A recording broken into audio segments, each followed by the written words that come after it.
Hello friends, good morning, காலை வணக்கம். இன்றைக்கி காலையிலேருந்து பார்த்தீங்கன்னு சொன்னால் ஃப்ரெண்ட்ஸ் ஒரே மழை குணமாக தான் இருக்குது. மழையண்டா சொன்னால் பார்த்தீங்கன்னா அடிஞ்செல்லாம் ஊற்றியெல்லாம் பெய்யலை, வெயிலோடு கலந்து பெஞ்சு கொண்டு இருக்குது. மழையும் தூருது, அதுக்கு பிறகு வெயிலும் மறுக்குது, பிறகு ரெண்டும் சேர்ந்து கலந்தும் பெய்யுது. ஆனால் வெக்கையாக தான் இருக்குது ஃப்ரெண்ட்ஸ், ஒரே அவிச்சல் குணமாக தான் இருக்குது. இப்போ நாங்கள் இந்த அணில் பாறை மீனை நான் எப்படி பொறிச்சு நான் பார்க்கலாமா? வாங்க பார்க்கலாம். அதுக்கு அணில் பாறை மீனை நல்லா 4 துண்டு எடுத்து வச்சுக்கலாம், கழுவி தான் எடுத்துருக்கிறேன். இதோட கொஞ்சமாக மிளகாத்தூள், கொஞ்சமாக மஞ்சள் தூள், உப்பு, கொஞ்சம் தேங்காய் எண்ணெய் சேர்த்துருக்கேன் இந்த வாட்டி. சரியா? சேர்த்துட்டு நல்லா கலந்து விடணும். அப்படி தேங்காய் எண்ணெய் சேர்த்தா ஃப்ரெண்ட்ஸ் நல்லா அந்த மிளகாத்தூள் மஞ்சள் தூள்லாம் நல்லா ஒட்டி கொண்டு இருக்கு மீனோட. நீங்களும் ட்ரை பண்ணி பாருங்க. சரியா?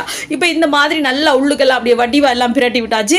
அதுக்கு பிறகு இங்கெல்லாம் சட்டியில் கொஞ்சமாக எண்ணெயை விட்டுட்டு எல்லாம் பிரட்டி வச்சிருக்க மீன் இருக்கு தானே, அதை பொரிச்சு எடுக்க வேண்டியதானே. இன்றைக்கு நான் தோசை கல்லில் பொரிக்கல, சட்டியெல்லாம் பொரிச்சேனேன்னு சொல்லுங்க. ஒரு 4 துண்டு தானே, அப்போ டக்குன்னு பொரிக்கலாம்னு சொல்லி சட்டியில் பொரிச்சாச்சு. பார்த்தீங்களா? இப்போ செம்மையாக வந்துட்டு சாப்பிட்டு பாருங்க, இப்படி பொரிச்சு சூப்பராக இருக்கும். வீடியோ பிடிச்சிருந்தா மறக்காம சேனலை சப்ஸ்கிரைப் பண்ணுங்க. இன்னொரு வீடியோவில் பார்க்கலாம். பை டாடா.